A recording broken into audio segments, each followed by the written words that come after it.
રનુજા રામદેવ પીરનો જન્મ આજથી આશરે 600 વર્ષ પહેલા રાજસ્થાનના બાડમેર જિલ્લાના ઊંડુ કાશ્મીર ગામમાં ઈસવી સન 1352 ભાદરવા સુદ બીજના દિવસે થયો હતો.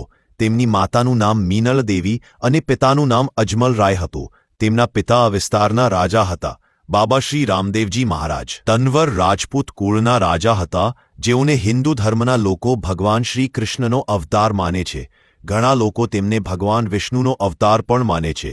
રાજસ્થાનની મરુભૂમિ પોખરણથી 10 કિલોમીટર દૂર આવેલ રામદેવરા રનુજાના રાજા રામદેવ પીરનું પ્રસિદ્ધ યાત્રાધામ આવેલું છે.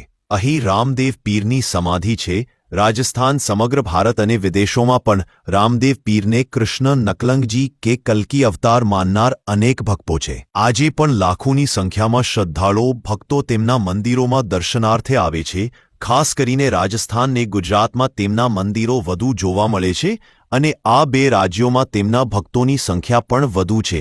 ભાદરવા સુદ બીજને દિવસે રામદેવ પીરની જન્મજયંતિ મનાવવામાં આવે છે.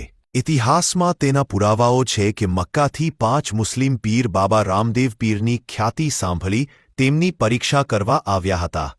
તેમને રામદેવ પીર બાબાના પરચાઓનો જાતે અનુભવ કર્યો અને બાબાને રામશાહ પીરનું નવું નામ આપ્યું. ત્યારથી મુસ્લિમ લોકો પણ બાબા રામદેવ પીરને એ જ માન અને આદરથી પ્રભુપદે ગણે છે. બાબા રામદેવ પીરના કાળ દરમિયાન તેમની ખ્યાતિની સુવાસ ચારે કોર વાયુવેગે ફેલી હતી.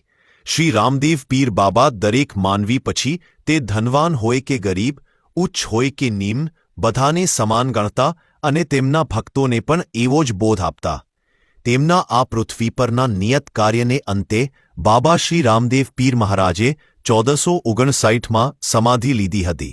તે સમયે તેમની ઉંમર 42 વર્ષની હતી. બિકાનેરના મહારાજ ગંગાસિંઘે 1931માં તેમની સમાધિની ઉપર મંદિર બંધાવ્યું હતું.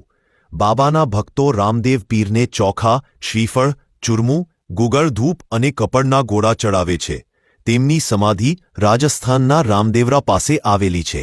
રાજસ્થાનના પોકરણગઢના રાજવી અજમલજીને આપેલું વચન નિભાવવા અને ધર્મની સ્થાપના કરવા ભગવાન પધાર્યા. વિરમદેવના જન્મ બાદ બરાબર 1 માસે પોતે દિવ્ય હોવાની, ભગવાન હોવાની નિશાની રૂપે કુમકુમ પગલાં પાડ્યા. તેથી તેમનું નામ રામદેવજી રાખ્યું હતું.